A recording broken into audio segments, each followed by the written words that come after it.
Okay, I think we've given people enough time to get lost in the rain and decide to go home again and so on. So, good afternoon. Very nice to be here with you. My name is Susan Holden, and as you can probably hear from my accent, I'm not a non-native teacher of English. I'm a native speaker of English. Are there any other native speakers of English in the room? You mean I'm on my own? This is scary, this is scary. Can you tell from my accent where I come from? And those of you who know, keep quiet. Where do you think I come from? England. United Kingdom. Anywhere in the United Kingdom. Let's pinpoint which country. Scotland. Well, I'm not a native speaker, but I was brought up in both English and Portuguese. And okay, so you're half and half. You're a split person. Yeah. Yes. Okay. Right. Yeah, I'm a native speaker of English. I live in Scotland. I've lived in Scotland for nearly 20 years. My father was Scottish. I'm a very British, very typical British mixture. My dad was Scottish. My mother was half Welsh and half English. So, you know, I speak this language, which is heaven knows what.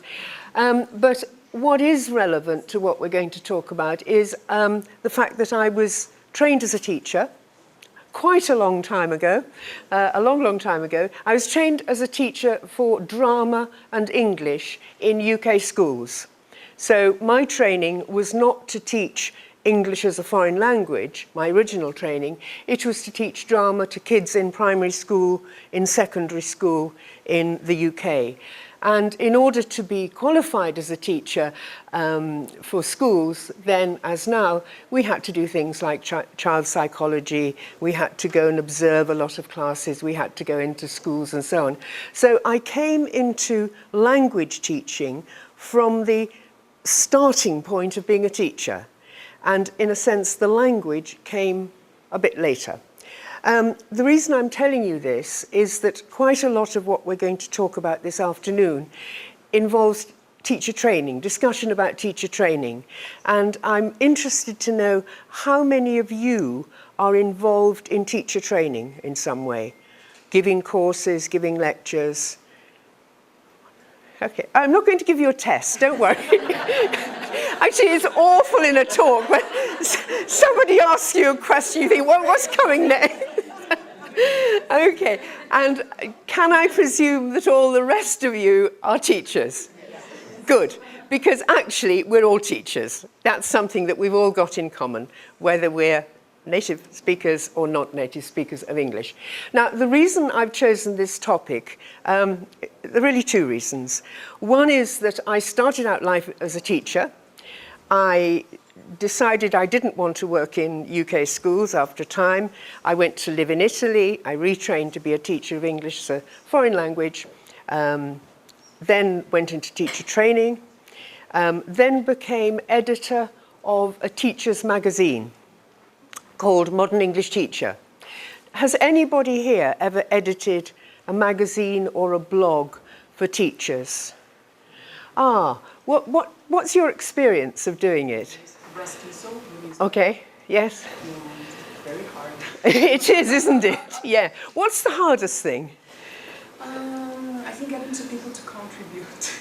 Yes, yes, yes, yes, So yes, it's yes. one of the things, and people get to think they don't have anything to talk about. Yes. The communication with the people who are writing, and I found that both a positive and a negative thing.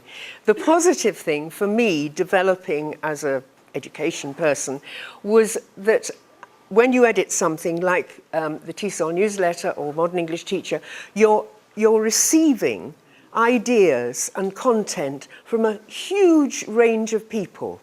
And some of it's very good, and you think, wow, that's great, you know, we'll put that on page 1. And some of it is not so good. And that, of course, involves, and then all of you who are involved in editorial work, I can see Karina nodding there, know that a lot of being an editor is about negotiation. Because as an editor, you know, or you mostly know, what you want the thing to be at the end. It may be a journal, it may be a course book, it may be a bit of digital material. But to get there from the initial idea, which may be your idea as an editor or publisher, or maybe the idea of the writer, the author, to get from the idea to the reality can actually sometimes be quite difficult. And one of the things I'm going to talk about this afternoon is that the journey that I had to go on in the last 18 months was to go from an idea to a reality. And I'm going to use this as an example of how a lot of things happen in publishing. The reason for the non-native teacher is that it's a topic, or the reason for my being here to talk about the non-native teacher is that it's a topic that seems to be suddenly being talked about all over the world. There's a lot of interest, and I'm glad you're nodding. Certainly in Europe. Was anybody here at the IATEFL conference in Glasgow recently? I know it's a long way away. Okay, I'll come back to that. But it is a topic that's suddenly come back. It's a topic that is very relevant to a lot of people. And the project I'm going to talk about is written by that person. Can you tell from that person's name whether he's a native speaker of English like me or a non-native speaker like most of you? Yes. Oh my gosh, you know it all. You've read the book, haven't you? He's a Hungarian, yes. And he's pronounced Péter Medgyes. And if we're really going to be Hungarian, we would write him like that. Because in Hungary, they actually put the surname first and the first name last. So he's Medgyes Péter. And as you see, he's written with an accent in Hungarian, which for any of us who are involved in editorial work is a nightmare. Accents are awful because you keep forgetting about them or you put them in the wrong place or something. Anyway, I've known Peter for a long, long time, 25, 30 years, and he's become a good friend. He's a Hungarian academic, a very good teacher trainer, and so on. And he is obviously a non-native speaker of English, a non-native teacher. Before we go into the ideas, I think we should define terms, nests and non-nests. What is a nest? Nothing to do with birds. A teacher, what do you think it stands for? N-E-S-T.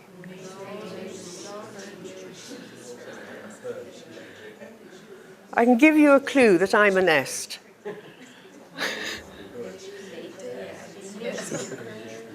Well done. You get a prize. Native English speaker teacher. So I'm a nest. Non-nest. What's a non-nest? A non-native. Okay. Now, those are phrases that have been used over the last 20 years in writing, in talking, sort of generally, because native English speaking teacher or non blah, blah, blah, is a long word to say. So it's a kind of acronym which is much easier. But some people have objections to the label non-nest. Can you think what the objection might be? They have an accent. The objection to the actual label. Yes. They feel the non-part. The non-part. Go on, you got it, yeah. Yeah. It's very negative, isn't it? Kind of precious. Yeah, exactly. There's something that's right and there's something that's not quite right. And there's been a lot of discussion about this. And the reason I asked you if any of you were at the IATEFL conference in the UK was that this is a big, big international conference that's held every year, a bit like TESOL in the States. And at the one in 2016, somebody gave a plenary, this person, Silvana Richardson, gave a plenary about non-native teachers. And can you tell from her name whether she's a native or a non-native? Names are not always useful. Well, she's married to a Brit. She's married to a British person. Peter, I think his name is somebody Richardson. That's the Richardson bit. She's actually Argentinian. And her Argentinian bit is part Spanish, part Italian, Argentinian. So she's, you know, she's a bit like me being English, Scottish, Welsh. Silvana is Argentinian, Spanish, you know, a bit of all the world. She gave a plenary about being a native, non-native teacher, and she said, I don't like being defined as a non-person. So exactly the reaction that you've had. And it was a wonderful plenary. She's a very, very good speaker. If she ever comes here to Brazil to a conference, Braz Tisol, I do recommend her. She's a nice person, lots of ideas, very, very strong ideas. You know, you don't agree with all of them, but she's a good person to have around. Anyway, she gave this wonderful plenary and she got a standing ovation. Now, I haven't been to Braz Tisol for a long time, but I can't remember anybody ever, you know, at the end of it, everybody getting on their feet and clapping and saying, "Wah!" She got this, which was pretty fantastic. And I thought, my gosh, she's touched something. She's said something. She's talking about a topic that the audience, all of us, whether we're nests or non-nests, really feel engaged with. This is something to bear in mind. So, going back to what was in my mind at that point, I knew that way back in ancient history times, 1994, when I was working as a publisher with Macmillan in the UK, we had published a book called The Non-Native Teacher, written by a certain Peter Medgesh, or Medgesh Peter. And it was partly, we began it in 91. Now, I don't know how good your history is, but do you know what was happening in Europe in the early 90s, 1990, 1991?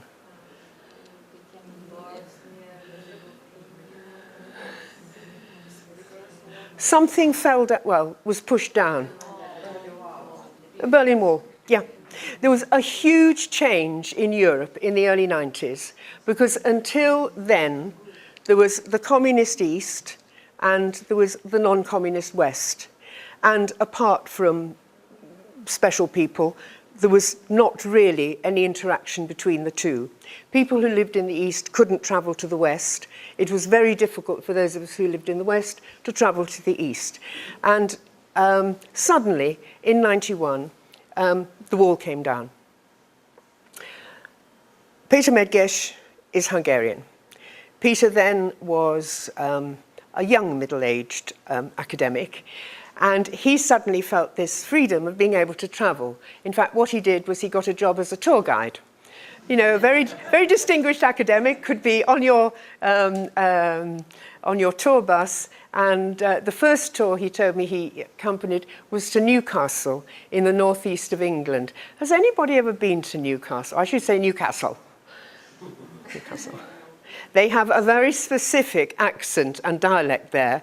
And Peter did what I'm sure has happened to some of you on your first visit to the country whose language you have learned painfully over the years. You get off the bus, you get off the train, you get off the plane, and you can't understand a word. I mean, it happened to me, my French, I was quite good at French at school. I remember the first time I went to France, and oh my God, you know, I don't understand. So he went to Newcastle, which has this really strong accent, and he had that feeling, oh no, I'm no good, and so on. Anyway, he experienced Western Europe, and then I think he went off to the States and did various things in universities there. Now, that was an example of somebody from Eastern Europe being able to go to the West.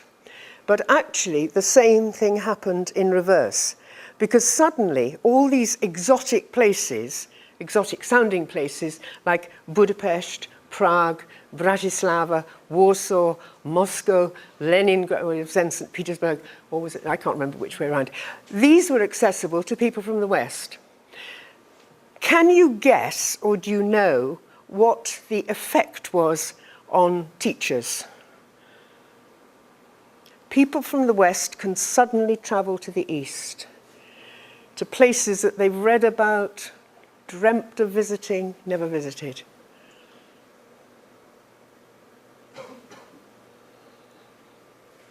Backpackers. You know what a backpack is? A lot of students, young people, people in their early 20s, thought, wow, I'm going to go and discover these exotic parts of the world. Okay, I've got enough money for the train fare. There weren't too many cheap flights then. I know how I'll earn my living there. It's easy. I speak English, my language. I'll go and go and teach these people. You know, qualifications, what are those? Obviously, I'm exaggerating, but I'm not exaggerating too much, sadly. So in the early 90s, there was a huge wave of youngish people from primarily Britain, the United States a bit, but primarily Britain, flooding Eastern Europe. Now, the position in Eastern Europe before the wall coming down was actually quite interesting. In all those countries, Hungary, Poland, Czechoslovakia, as it then was, the first foreign language, the compulsory foreign language, was Russian. They all had to learn Russian at school. Some of them learnt it well, some of them learnt it badly. In most of the countries, they could also add a second foreign language, and it was usually either English or German. What happened after the wall came down in about the first 2 years was that the governments in these countries said, wow, we're free. We can you know, teach whatever, we can get our teachers to teach whatever language we want. Throw out Russian as a compulsory language, bring in English, German, what have you. The problem in terms of teachers was awful, because what happened was that the local teachers who had been trained to teach Russian were suddenly either out of a job. Imagine if you were here in Brazil and you'd been teaching in state schools and suddenly you were told, forget about English, you're going to teach Russian from next September. Retrain, it's easy, isn't it? We don't actually have any money to pay you extra, but you know, you just retrain and begin again. So there was a whole, and it was actually very sad, there was a whole generation of especially the middle-aged women who suddenly lost the job, lost the security, were being told they were no good. You know, they'd chosen the wrong language and politics had caught up with it. They were being competed against by these young backpackers with no qualifications but fluent English.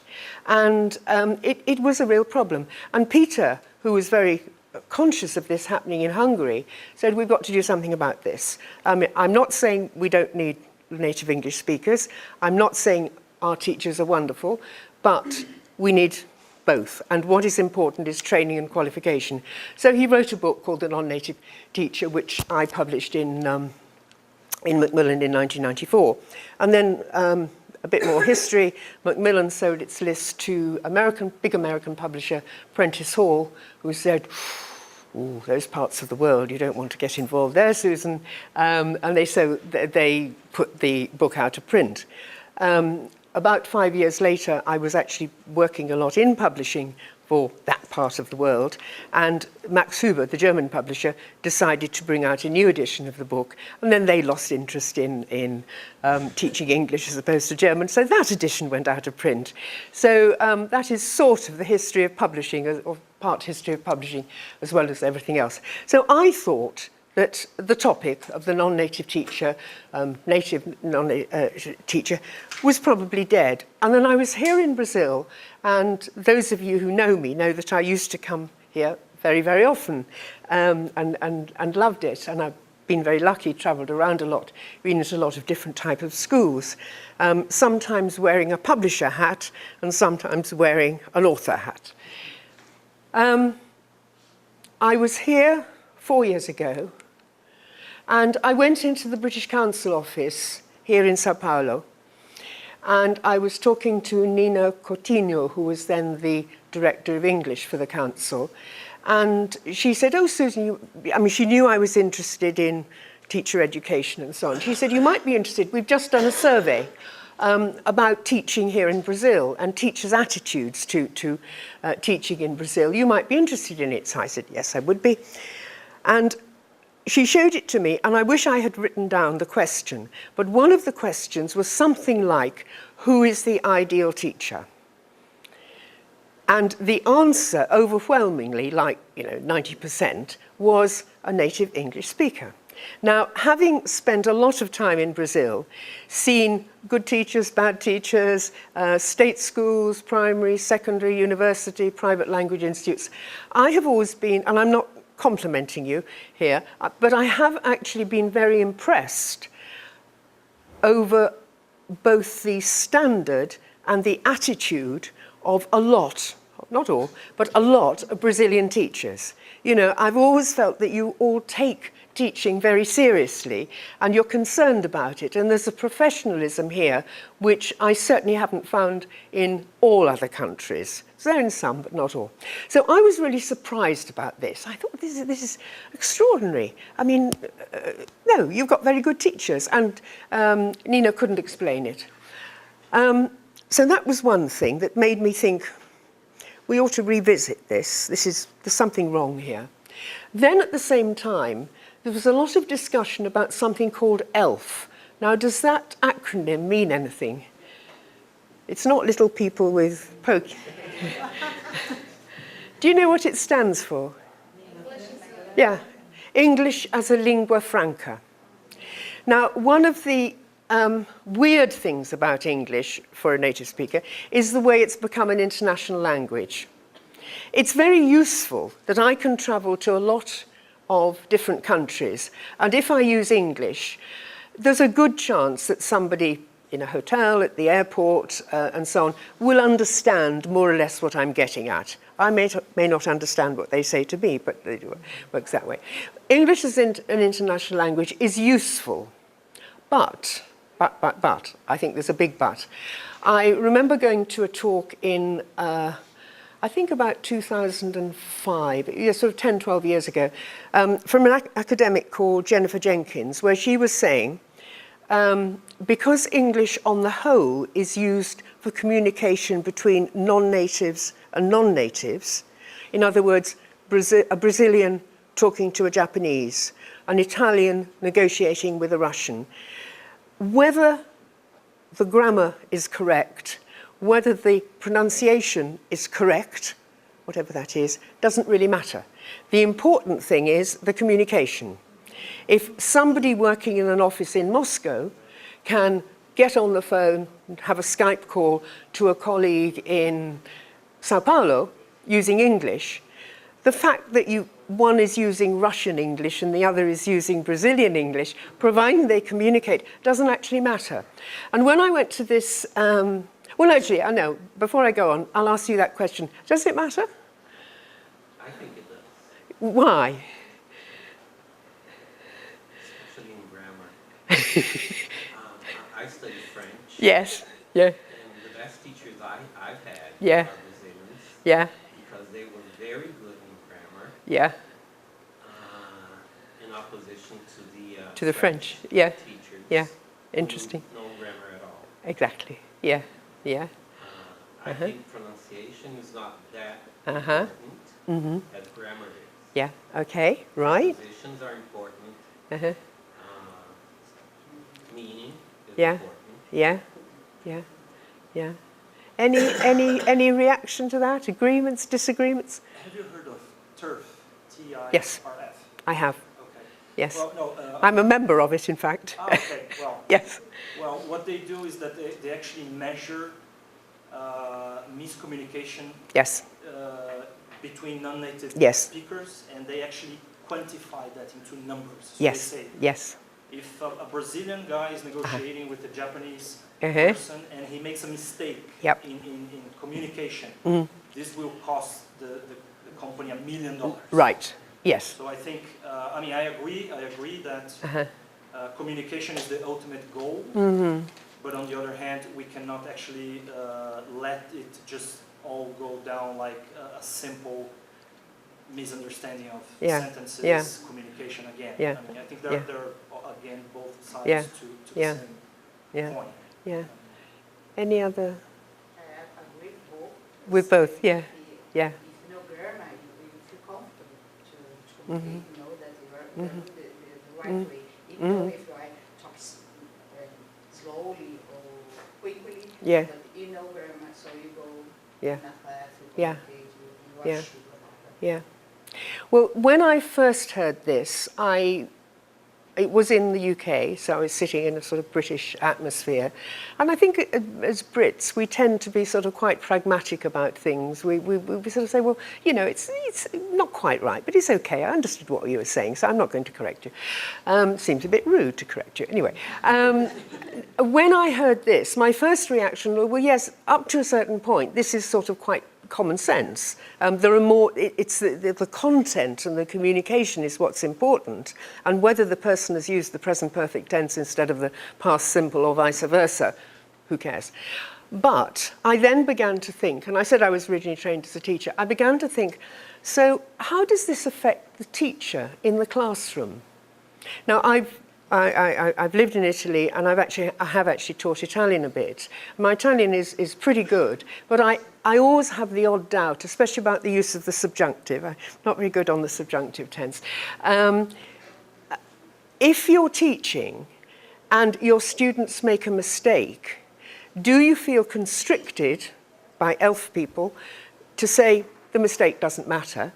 Or do you feel your duty and responsibility as a teacher to correct in an appropriate way your students? And I think there's a quandary here which academics who see the argument about English as an international language, English as a lingua franca, as the prime thing, but probably haven't been practically into a classroom for years and understood the problems of teachers that they neglect. And over the last 10, 12 years, the debate has actually got stronger and quite acrimonious. You know, there are passionate believers in English as a lingua franca, and there are passionate believers that, you know, it's absolute invention of the devil. And I tend to, as you know, very British, pragmatist, I agree with you, a bit of this and a bit of that. But anyway, this seemed to feed into the debate, the interest in who is is there an ideal teacher? If so, is he, she, native, non-native?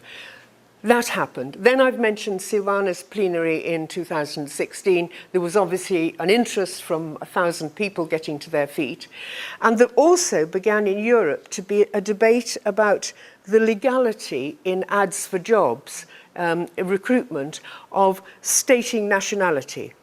That a job ad in Europe can no longer legally say native speaker teachers only, or British teachers or American teachers. That's illegal. I mean, you have to pay a big fine. It's not so in other parts of the world, and there's a big debate going on about that. So all these things came together and made both Peter and me think, I think it's about time to have a look at this material and see if we can update it in a way that will make it appropriate for people living in 2017, 18, 19, not people who were living in the early 90s. So we then had to decide, and this is publisher speak, you know you want to do something, how are you going to go about it? How much is it going to cost? Well, there were the obvious things. We were taking something that existed. The last bibliography had been written in 1999. Obviously, that needs to get updated. That's it's a boring job, but it's an easy job. Actually, I met somebody who said she loves doing bibliographies. It's not my style. However, bibliography. References, names, because the key people in English language teaching have changed over the last 15 years. You know, there are people who probably weren't teaching 15 years ago who are now quite prominent. So that sort of tabling had to be done. References to topics, things like digital learning, online learning, didn't exist or didn't really exist in the 90s. That had to be looked at. So there were certain obvious things that we knew we had to update. And as we were talking about this, and I'll come back to that verb in a moment, as we were talking about this, we thought the most important thing is that we should be talking about the world today, not the world of the past, and we should also have an eye on the world of tomorrow, the future, because we all know the world is developing incredibly quickly. You know, something that you couldn't do 2 years ago, your smartphone now does in 30 seconds. And this is the world that we're all living in. So we need to think about how the debate about native and non-native English-speaking teachers is relevant to today, but how it might be relevant to tomorrow. And that made us think about, as we obviously should have done rather earlier, the potential users. Well, we kept on talking about discussion and debate. We wanted people to use the book and talk about the ideas in it. So obviously people doing master's programs, people involved in continuous professional development. Some of those courses would be tutor-led.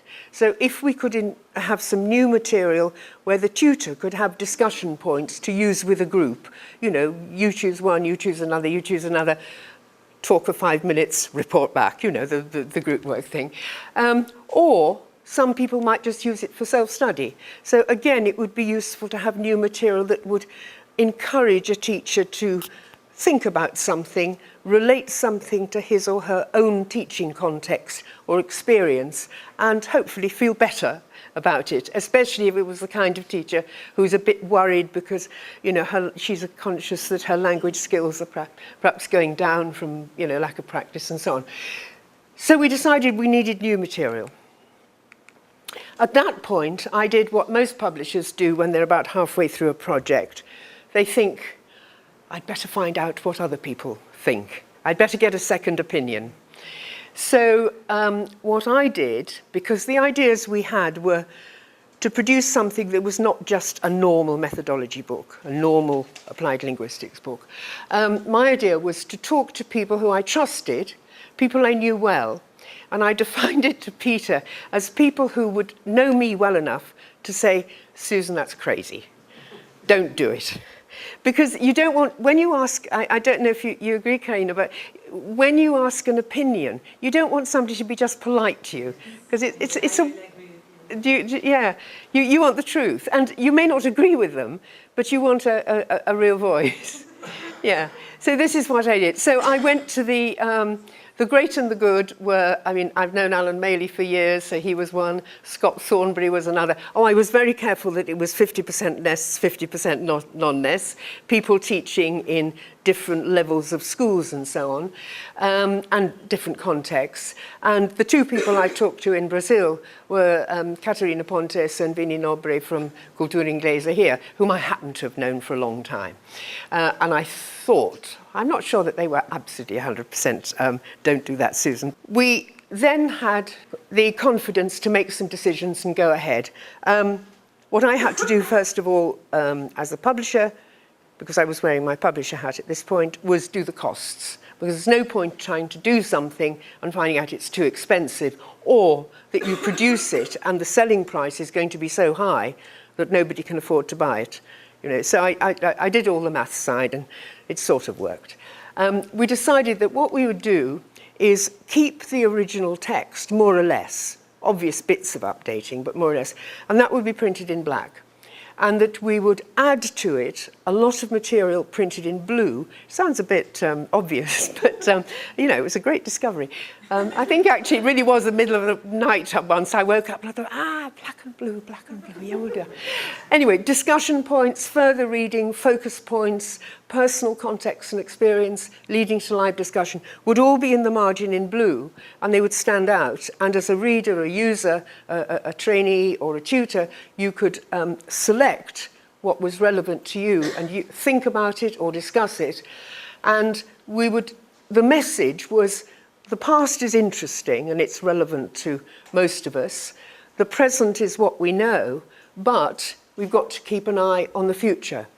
And one of the things that I hope to do, I haven't 100% decided, but I hope to do, is now that the book is just out, it was published in April in the UK.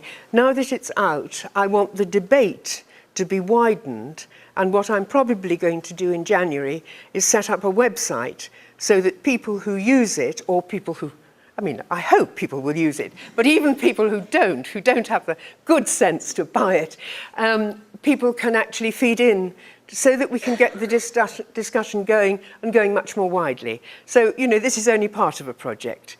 I realise I have been talking an awful lot. Do you have any questions at this point? And please don't agree with everything I say. No. Okay, well, stop me if I'm going on too long. Right, okay.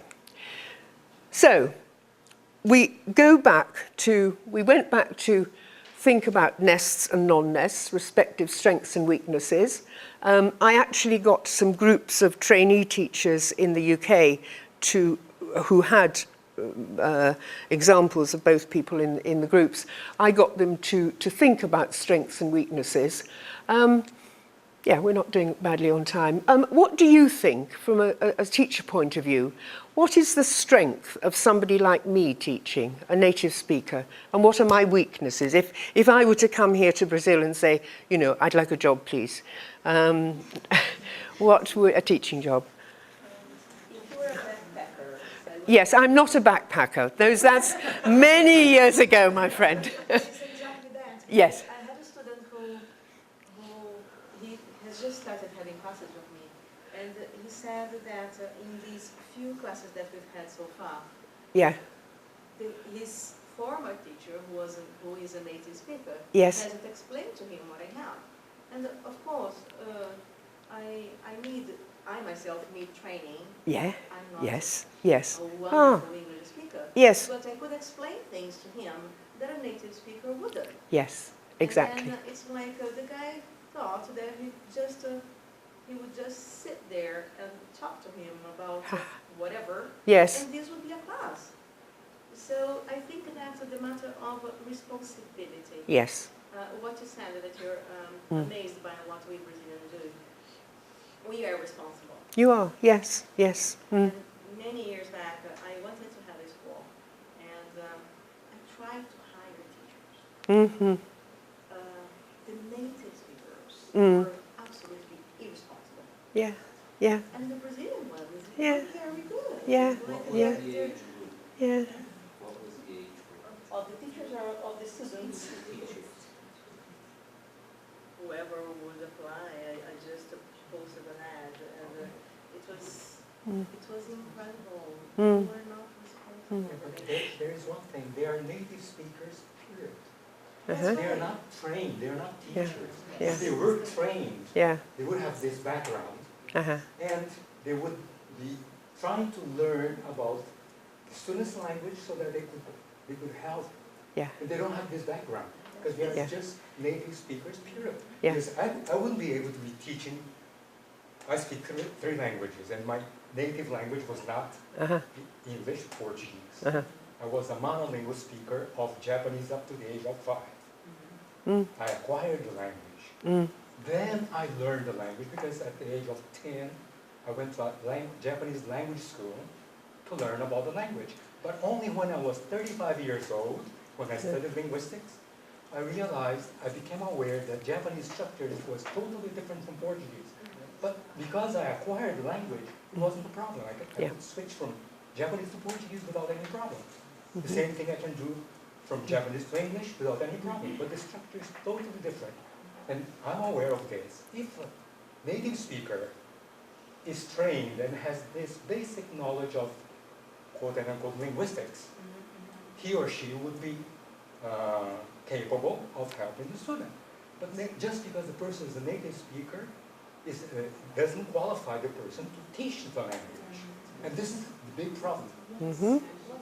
Okay. Shinichi, Shin for short. Okay, that's a very eloquent description of a very personal experience. Any other comments? Strengths and weaknesses? Yeah. Talk a little bit about the strengths, because both guys have mentioned about weaknesses of the math teachers. I'm a nomast. Right. And every once in a while I submit myself to classes, English class with native speakers. Uh-huh. And I do feel the same. I do feel that if I would teach a person in my level, I would prepare a much better class than what you receive from these different kind of teachers that I try to find. I try to submit myself. But one thing that I do believe it's a strength is two things actually. Phonetic aspect, because as much as we try, I work hard on my phonetics to make it as close as possible to native speakers, but I still have some words that I know that I can pronounce the Yeah. same. Yes. And also, I would say about the daily language. Sometimes, like I live in Brazil, I do my best to be in contact with native language all the time in different ways, but especially in my context, I do not talk daily language like slangs, like tongues, all the time. And I do feel that my students, they miss it. Yeah. Sometimes they come to me, teacher, I watched a movie and saw this expression, what does it mean? Yeah. Or I listened to a hip hop song. Yes. And what does it mean? Say, I'm sorry. Yeah. I can get it. I need to go for it, and I need Sure. to understand. So Yeah. one thing that I believe that is the strength of NAS teachers is this capacity of like speaking freely and having this awareness of daily language, the language that you really speak with people in general. I teach most business English. Uh-huh. Yes. So in business English, that's not so much, how No. can I say it, like, people do not miss it a lot, they don't feel they need it.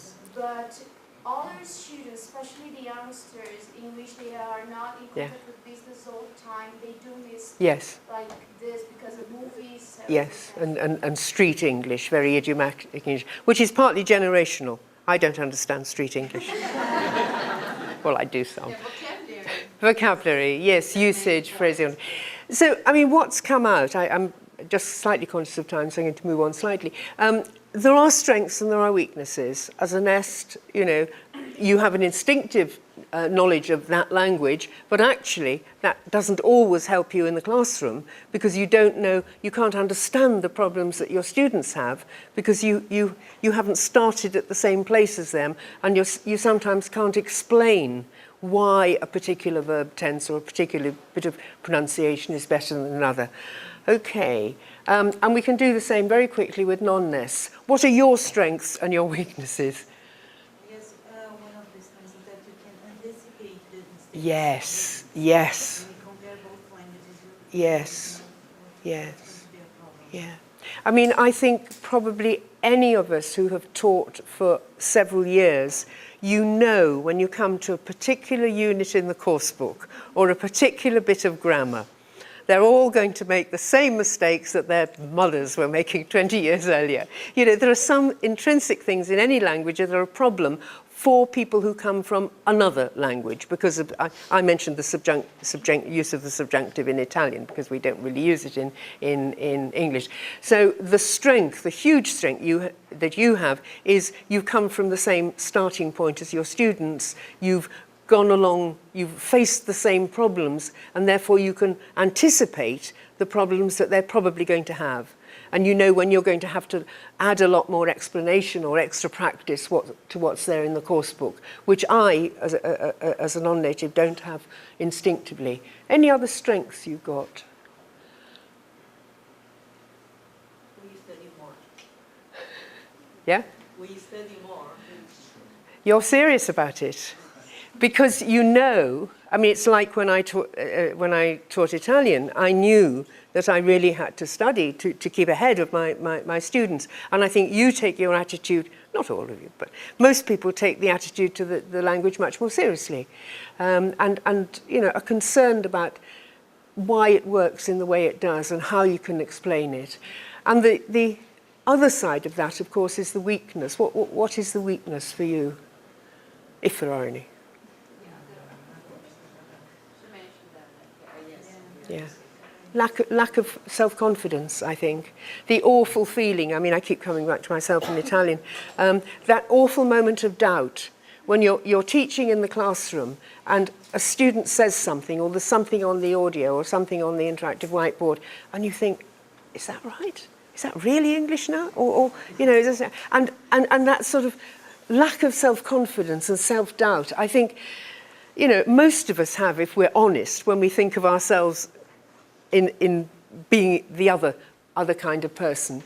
So Peter and I did a lot of talking about problems for non-NES, problems for NES, solutions for non-NES, NES, and we kept coming back to my basic point that actually the most important thing of all is teacher training and continuous professional development. That a good teacher, there are born teachers, but most of us, if we're any good, have actually benefited from training and reflection and trying things out and making mistakes and analysing those and picking yourself up and going on to do something else.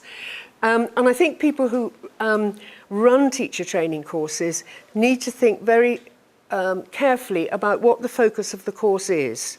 One of the things that's worried me a wee bit in the last few years in the UK is the focus on in-service training courses seems to me to be primarily on the language and not so much about teaching.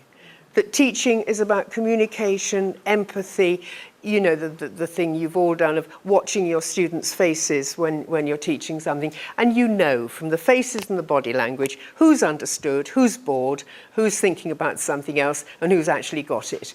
And, you know, this is part of teaching, and it seems to me that a lot of teacher training courses miss that kind of thing, the student awareness and the cultural awareness, as well as the language awareness. So I'm making pretty generalised statements, but I feel that quite firmly. I also think the context in which people are being trained to teach is important. If you're training people to teach in a private language institute, the students who go there are going there primarily, presumably, to improve their English. Therefore, it is natural that the focus of most of the lessons will be on language. I leave aside small children. I taught small children in Italy, and the school was used as sort of dumping ground by parents. You know, they did English on Monday and tennis on Tuesday and swimming on Wednesday and something else. Anyway, but if we get beyond the very small ones. The context in which people are going to teach is important. Language institute, language, language, language. You know, empathetic way. If you're teaching in a state school system, and this is not peculiar to Brazil, it's anywhere, you're teaching within a framework usually established by a Ministry of Education.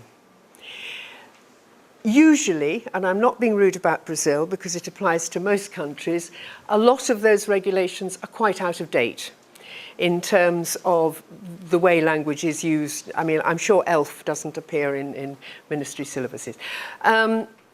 But as a teacher, you can fight against it, which will make your life very uncomfortable and probably end up with either you getting the sack or deciding to go somewhere else. Or you can decide how you work within the regulations to make them better. Because if you're working within an education system and the students have to pass an exam at the end of the year, the end of the semester, it seems to me that even if you don't think the exam's very good, your responsibility as a teacher is to help your students to pass it. And I think this is a quandary for those people who are working in educational systems where they don't feel comfortable and relaxed. And I therefore think, stepping back from the classroom to the teacher training course, this is something that course planners need to be aware of if it's likely that some of the trainees will go on to teach in a state sector. Would anybody disagree wildly with that? Or okay, it sounds a bit idealistic, it's not always practical. The other thing I think that training courses need to do is help teachers to be aware of their own problem areas. You know, is it pronunciation? Is it understanding the way the language works? Is it on classroom management? Is it on setting up group work activities in a large class? I do remember from one of my earlier visits with Macmillan a long, long, long time ago, being taken to a public school somewhere up in the northeast, and I was taken in to watch a class. They were adolescents, sort of 14, 15-year-olds, and the teacher had pretty minimal English, and I felt terribly sorry for her because she'd had a foreigner.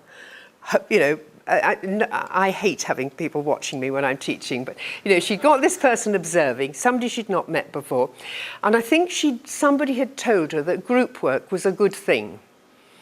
Well, she had a class of about 35, 15-year-olds. The floor was marble, the walls were marble, probably the ceiling was, and everything echoed. And she'd been told, obviously, that group work, you need to move the chairs and get them round. Now, if you're a 15-year-old in a nice echoey classroom and you're not playing the game, you can make an awful lot of noise moving chairs.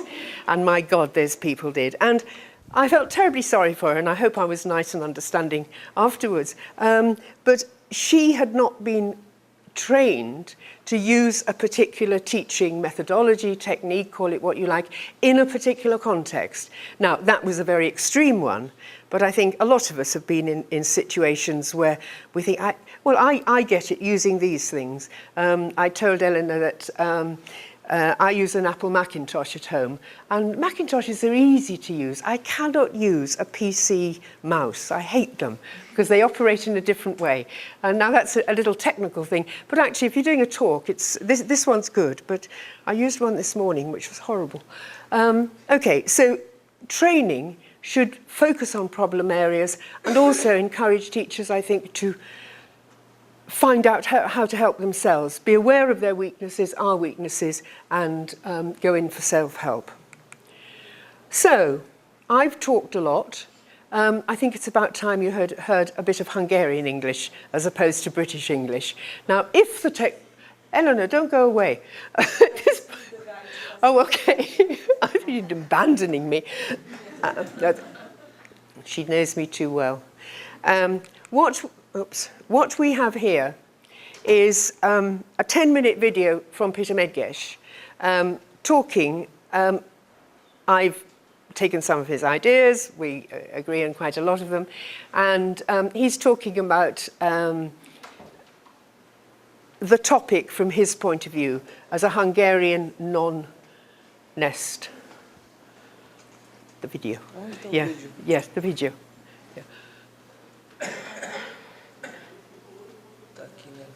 It's further on.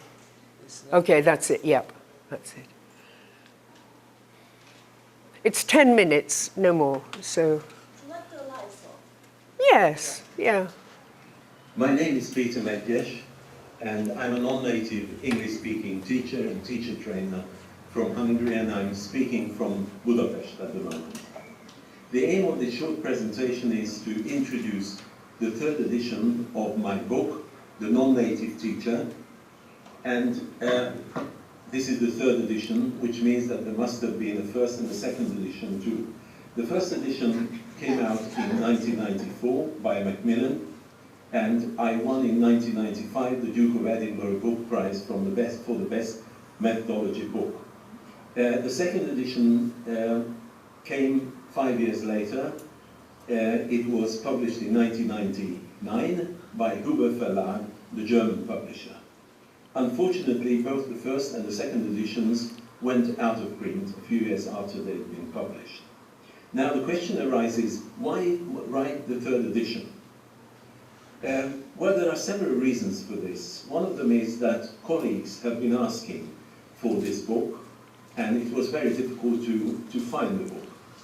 And another reason is that it's still a very hot topic, even hotter perhaps than it was when it was first published in the 1990s. So I believe that it warrants further discussion. And the third reason may be that there have been a lot of developments since the first edition. About a dozen books have been published, hundreds of papers, relevant papers on the same topic have also come out. And maybe the last reason for the third edition is that I wanted to turn research into practice, theory into practice. That's why I designed a lot of tasks, activities for class use in pre-service and in-service training, but also for self-study purposes for continuing professional development. The publisher of the book is Susan Holden of Swan Communication, and the distributor of the book is the English Language Bookshop at Brighton. But SBS Now, here. you may find it interesting that the book actually was printed in two colors. As you can see, there is the black print and there is the blue print in the margin. Why this? Well, the black one contains the original text. Okay, there have been a few typos, which I've deleted, but otherwise it's more or less the same as it came out for the first edition. Now, the blue part, which is mostly in the margins, provides the new material. Each chapter begins with focus points to trigger ideas. Then there are margin notes to provide activities for discussion and awareness-raising exercises. And finally, at the end of each chapter, you will find further reading to offer current titles of relevance, which I believe are worth reading. The first question that may arise is, why give this book the title The Non-Native Teacher? There are a lot of colleagues who would query and call into doubt the legitimacy of this separation of the native and the non-native speaker, and by extension, the separation of non-native and native English-speaking teachers. Well, I realize that there is a bit of truth in this, but people and teachers in particular still use this distinction, even though I believe the terms defy clear-cut definitions. And I believe that even though there are in-between cases, there are people who, for example, were born from a Hungarian mother and a Venezuelan father. Now, okay, what is the mother tongue of that child? That's true. But I believe that 90% of us fall into either this or that category. And I also decided to retain this separation for the sake of convenience, simply. Now, let me say a few words about the book structure. It is symmetrically arranged. It consists of 6 parts, and each part contains 2 chapters. So altogether, there are 12 chapters. There is a foreword, which was written by a fellow non-native English-speaking teacher, who I would call, again for the sake of convenience, Non-Nest Silvana Richardson from Argentina. Part 1, Part 3 carries the central message of the book. I believe that we non-Nest have both a dark side and a bright side. The dark side is, and I think it's quite trivial, is that our language competence is not on a par with the native speakers. Therefore, a lot of us are a little bit stressed because of this deficiency. Some of us even develop schizophrenia, in inverted commas, or inferiority complex. Okay, this is the dark side, but I think it's much more interesting to talk about the bright side of being non-Nest. I believe I advanced 6 hypotheses, 6 assumptions, whereby I believe that we non-Nest can offset this deficiency. The first one is that I believe that we can provide a better learning model. Not a better language model, obviously, but a better learner model simply because we have to go through the same process of acquiring or learning English as a foreign language.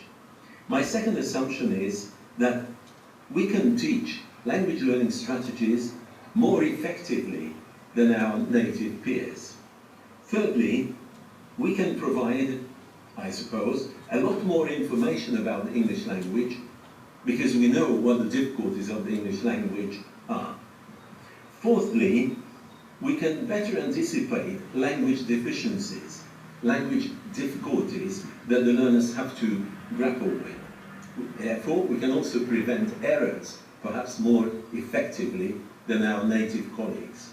Fifthly, I believe that we can show more empathy towards our learners because we know a lot more about them than our native peers, especially when we are teaching a monolingual group and we share the same language one. And finally, and I think this is the most obvious thing, is that we share language one with our learners.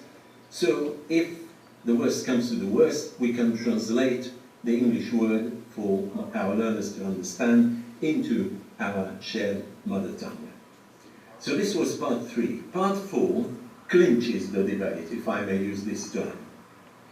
The question arises, who's worth more, the native or the non-native? And my answer is neither. There is no such thing as a better teacher or a worse teacher simply on the basis of being a native or a non-native speaker. Then another question is, who is the ideal nest and the ideal non-nest? Well, it can be either, but each in our own ways. We are equal, but different. So, what is the ideal situation then? I think the ideal situation is where there's a fair balance between natives and non-natives, nest and non-nest, each of us offering our assets to the learners. And of course, if we can collaborate with one another, that's the ideal situation. Part 5 offers practical ideas and activities for non-nest to develop their language proficiency in and outside the classroom. And finally, part 6 contains 2 papers that I've co-authored in recent years with my colleagues. Of course, the book ends with appendices. There are over 300 references. There is a subject and a name index, and a short dialogue between publisher Susan Holden and me under the title Looking Ahead. So, in conclusion, my sympathy, to be quite honest, lies with my colleagues, non-nest colleagues. Why? Well, partly because we are in majority. 97% of English teachers are non-nest. And nevertheless, there is still relatively little written on our specific problems, even though they are far more daunting than the problems that native English teachers have to come to grips with. Even today, there's been relatively less written by non-nests. Most of the papers and books relating to this subject come out written by natives. And finally, I'm a non-nest too. So what else can you expect? Good. He's very Hungarian. He has great charm and he's a great friend.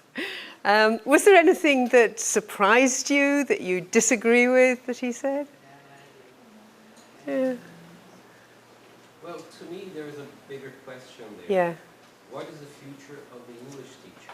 exactly. Yes, go on. Because Hello. Oh my Hi gosh. there. Yeah.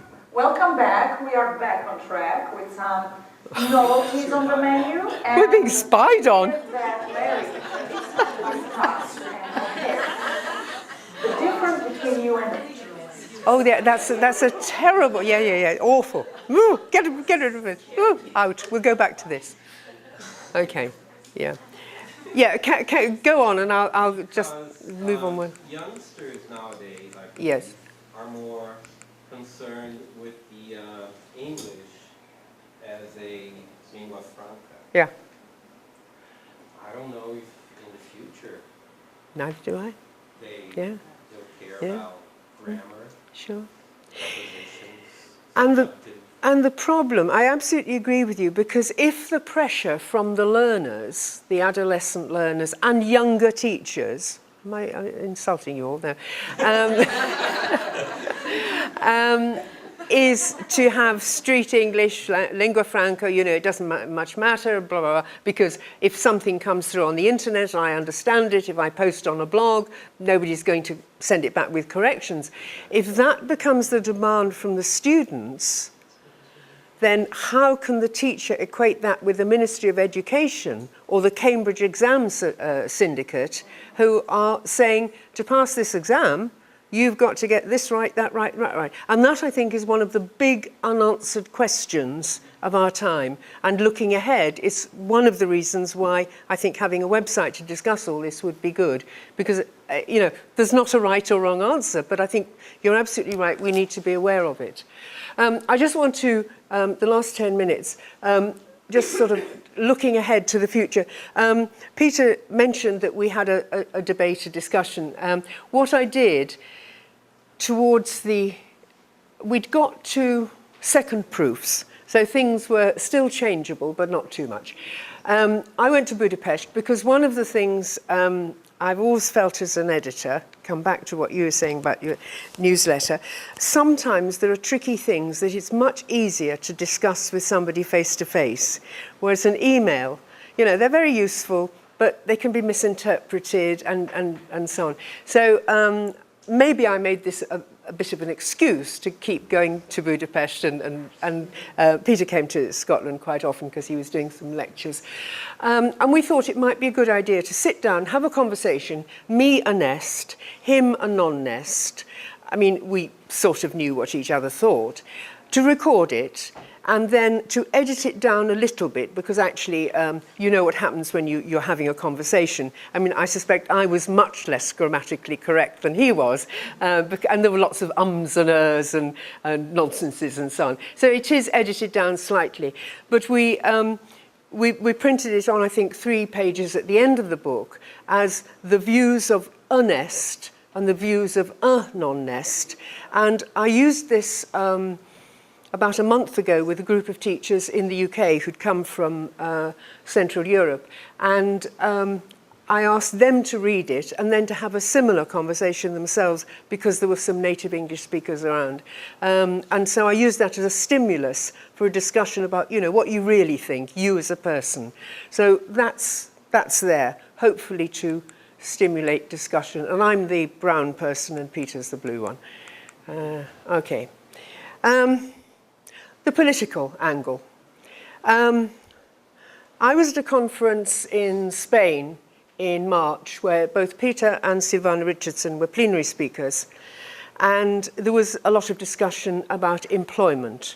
Now, I hope I said earlier that in Europe now it is illegal to advertise a job based on nationality. We're being invaded. And the TESOL Spain organisation were discussing this. Now, funnily enough, the conference was held in a lovely provincial city in Spain, inland from Alicante, called Elche. And on the walk from the hotel to where the university where the conference was held, I noticed this ad up on a wall. I took a photograph of it. Anglo, which sounds like the name of an institute, half of a British flag, Union Jack, Academia de Inglés, Profesores Nativos, wow, and an address. And I thought that was quite interesting, because that ad is illegal, because it is basing its hiring policy on having native teachers, native speaking teachers. Okay, we walked to the conference. There was a panel discussion. Both Peter and Silvana were on the panel. And in the audience, it was a group about this size. There was a very quiet man, middle-aged Spaniard, and at the end of the discussion, he raised his hand and said, "Excuse me." He wasn't aggressive, but he said, "I have a problem. I'm the owner of a language institute here in Elche. We run courses for children. The parents ask me for Profesores Nativos, native English speakers. What do I do?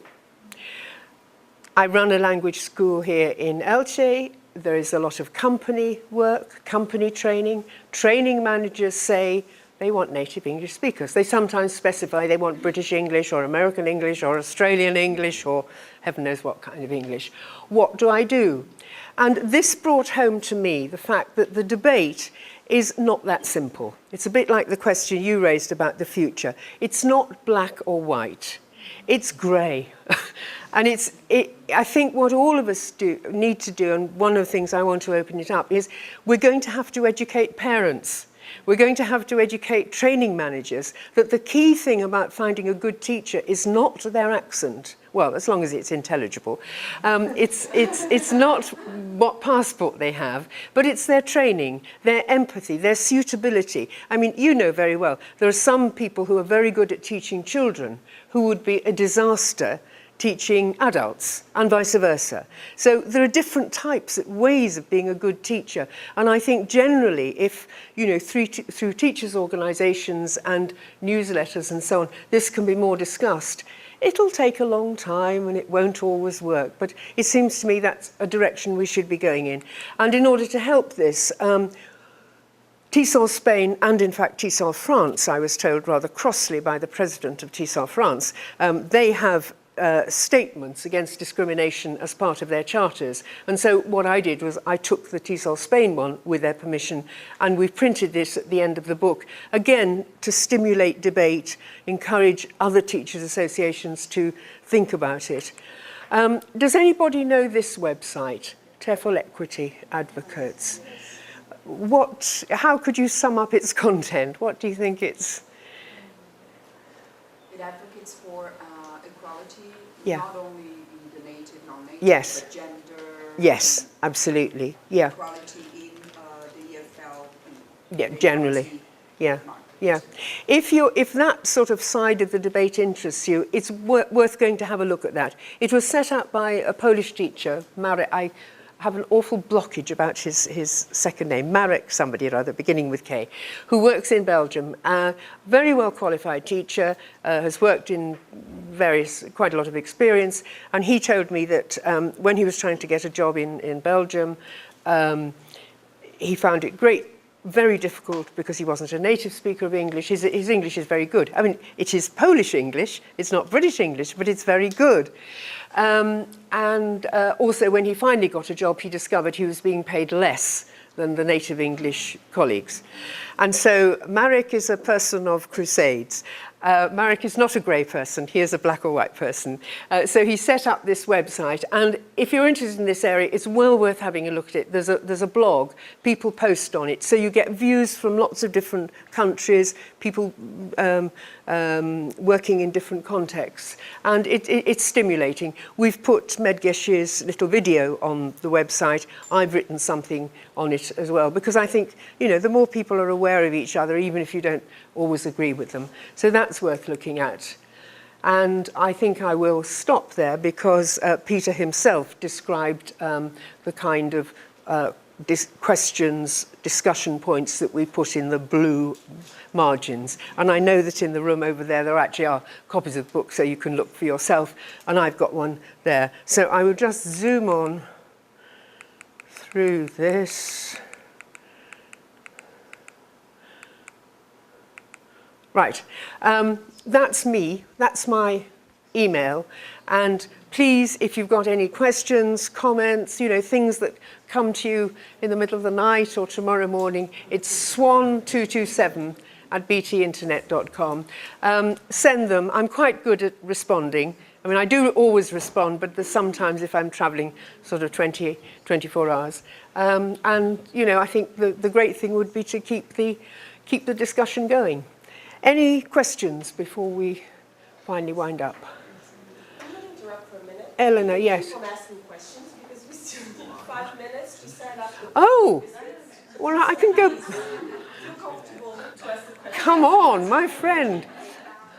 One's usually accused of overrunning, not for underrunning. Right, any questions? Yes. The question I was going to ask is about exactly what the market wants, because I think we are doing a fairly good job in raising awareness of this issue among us. Yes. But yes. It's very hard to convince a manager to Isn't do it? business because, you know, because of principles. Exactly.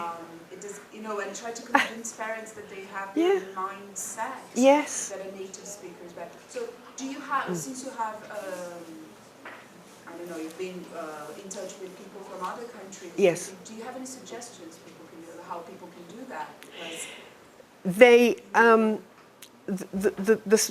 the most sensible suggestion I know is that when language institutes, whether it's the marketing manager or whoever it is, goes to a company to sell, promote a course, they should go ready with the argument, not wait for the training manager to say, and they are native speaker teachers, aren't they? To go rehearse. Yeah, you were going to... When we go to those Yes. kind of meetings, we talk about our teachers. Right. Good. They're not native because of this. We talk Yes. why we have Yes. hired our teachers. Yes, not the excellent. opposite. And then they don't even ask. And they believe you. They believe me. Yes. I just explain Yes. why we Yes. have them. I've heard people in other countries saying that. I mean, you know, poor training manager, it's actually quite obvious, isn't it? If you were a training manager in a company and you knew that your people are going to have to either travel to the United States or Japan or what have you, your automatic, instinctive thing would be to think, well, they need a native speaker teacher. And if they're going mostly to North America, they need somebody who speaks American English. If they're going mostly to Britain, they need somebody who speaks British English. And they've never actually thought about what goes on in the classroom. And I think, you know, if you can explain about your teachers, and I think the point about empathy and the fact that you as non-native speakers have come, you know, you've traveled that journey, you understand the students, learners' problems. That's a very strong point that most training managers would understand. I think parents are much more difficult. You know, I mean, you can gather them all together. I taught for a bit in a private language school in Italy, and I can remember having, at the beginning of every term, the parents, that's actually why I had to learn Italian quite quickly. It wasn't to deal with the kids, it was to deal with the parents. And they would come and, you know, they'd say, you know, signora, blah, blah, blah, blah, blah. And I would have to, you know, defend the other teachers and so on. I think it's only by talking to parents that we can convince them. And again, using the same argument that your teachers understand their children in a different way from a foreigner. And I would, in that case, I would use the word straniera, foreigner, you know, because it's not so much the English competence, but it's the whole cultural thing as well. And if you're dealing with a 5, 6, 7-year-old, the cultural understanding is really important. But it needs talking about. Yeah. Any more questions? Yes. I'd like to say something. Mm. I think nowadays it's really hard to separate, let's say, native, non-native, British English, American English.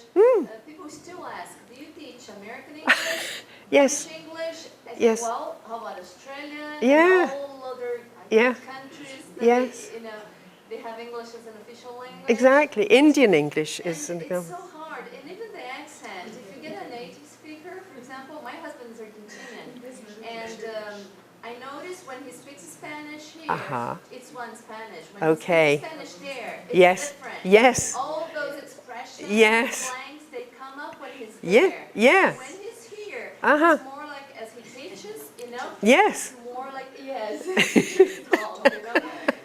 It's more neutral and Yes. so it's different. Yes. And Yeah. it's very hard to say everyone has accent. Yes, If I'm absolutely. from São Paulo, I have an accent. Yes. From Rio, from Minas. Yes. Or if you lived in different places, you can't even tell what kind of accent Exactly. you have. Yes. Globalization, internet, you listen to a person and say, oh, where is he from? I'm not sure. Yeah. You know? Yeah. I think that's a Yeah. trend. Yeah. You know, it's Yeah. hard to No, I totally agree. When you speak Portuguese to a foreigner, if you were speaking to me, would you moderate your Portuguese? You're nice people, you'd help me, you'd look at my face and think, oh, she doesn't understand a word, okay. Because I know I do. I do it instinctively. I know I speak quite slowly anyway, but I know I speak more slowly, not with you, but as it were out in the street. I use pause much more. And I have heard myself, yes, actually here in Brazil, I said something yesterday and it was, I can't remember what it was, but I've done it in Italy and France. I used, as it were, a Latinate construction in English, because my instinct was telling me that would help the person understand me. I can't remember what it was. So, you know, we all adjust. So, you know, what is native English? What is native Portuguese, Spanish? It's, you know, it's a fascinating area. And culture, of course, comes into it so much. Yes, I mean, talking about varieties of Portuguese, I mean, having travelled a lot in Brazil, you know, I mean, from Manaus to Porto Alegre, you know, just incredible varieties. And I used the example of Peter going to Newcastle for his first trip to Britain and not understanding a word. And, you know, I can understand Venetian Italian because I've spent most of my time in the Northeast. I was talking to somebody at the Cultura Inglesa this morning whose family is Italian but from the South. And, you know, we exchanged a few words. I used my Italian, she used her Italian. I mean, she's Brazilian Italian, so she's not Italian. But, you know, we agreed there are huge differences. So, you know, and one of the questions Peter discusses, what is standard English? And I don't think it exists any longer. But having said that, if you're writing a textbook, if you're giving language activities to your students, what English are you going to use? The thing that annoys me with speakers of North American English is when they use the simple past where I would use the present perfect. They say, I just went. You can't use just with went. I have gone or I have been. So even within our own language, we've got all these idiotic things. Yes? Then the students ask to you, why do I have to learn that? Exactly. Yeah. Yes. Yeah. Yeah. No, it's very difficult. Maybe it's what keeps teaching more interesting. I don't know. But it comes back to the fact that, you know, if you're involved in teacher training, you really have to train the trainees to be ready for anything and be very, very flexible. Have we gone on for 5 minutes? Yes. Good. I'm doing my best. But you're having so much fun. Okay. All right. Right. Follow me. Well, thank you all very, very much. I'm here.